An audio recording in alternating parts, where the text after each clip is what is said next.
অবশেষে দীর্ঘ 7 দিন পর চালু হয়েছে ঢাকা বেনাপোল বেনাপোল কলকাতার মধ্যে সরাসরি দূরপাল্লা বাস চলাচল।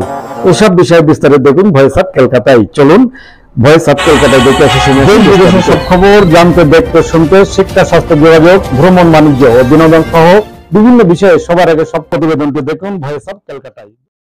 নৌ পরিবহন দপ্তরের সাথে পরিবহন সংশ্লিষ্টদের বৈঠকে সরা হওয়ায় দীর্ঘ 7 দিন পর বৃহস্পতিবার সন্ধ্যা থেকে চালু করা হয়েছে ঢাকা বেনাপোল এবং বেনাপোল টু কলকাতার মধ্যে দূরপাল্লার পরিবহন বা বাস চলাচল।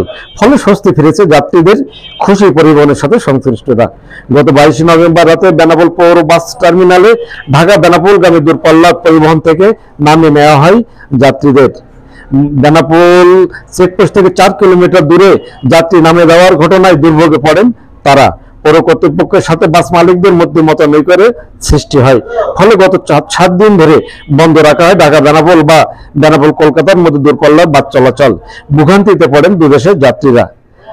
ঢাকার বাস মালিক সমিতি যাত্রীদের নিরাপত্তা এবং দুর্ভোগের কথা চিন্তা করে বন্ধ রাখে বাস চলাচল। বৃহস্পতিবার বিকালে নৌ পরিবহন দপ্তরের সাথে পরিবহন সংশ্লিষ্টদের বৈঠকে বিষয়টি মীমাংসা হওয়ায় চালু করা হয়েছে বাস চলাচল। খোলা হয় পরিবহন কাউন্টারগুলো। ফলে বাস চলাচলে খুশি যাত্রীরা। কি বলছেন তারা, শুনবো তাদের কথা। এই যে বাসটা চালু হয়েছে আমরা অত্যন্ত আনন্দিত এবং ভালো লাগছে। যদি চালু না হয়তো আমরা দুর্ভোগে শেষ থাকতো না। বন্দর টার্মিনালে সরাসরি বাস আসতে বাধা নেই বলে নিশ্চিত করেছেন বেনাপোল বন্দর সহকারী পরিচালক আসাম সৈয়দ খালিদ। তিনি জানান, বন্দর বাস টার্মিনালটি খুলে দেওয়া হয়েছে। দূরপাল্লার এসি এবং নন এসি বাস যাত্রী নিয়ে আসতে পারবে। আন্তঃজেলা বাস থামবে পৌর বাস টার্মিনালে।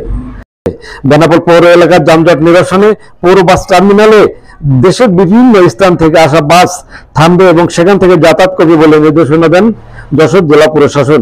এই কারণে পৌর টার্মিনালে আটকে দেওয়া হয় ঢাকা বেনাপোলগামী বাসটি। ফলে 7 দিনে দুর্ভোগ বাড়ে যাত্রীদের। হ্যাঁ ভিউয়ার্স, আমাদের ভিডিওটি সম্পর্কে মতামত জানাবেন লাইক ও কমেন্টস করে, আর শেয়ার করে অন্যকে দেখার সুযোগ করে দিবেন। আর আমাদের চ্যানেলটিতে নতুন হলে সাবস্ক্রাইব করে নেবেন এখনই। দেশ বিদেশের সব খবর জানতে, দেখতে, শুনতে, শিক্ষা, স্বাস্থ্য, যোগাযোগ, ভ্রমণ, বাণিজ্য ও বিনোদন সহ বিভিন্ন বিষয়ে সবার আগে সব প্রতিবেদনটি দেখুন ভয়েস অফ কলকাতায়।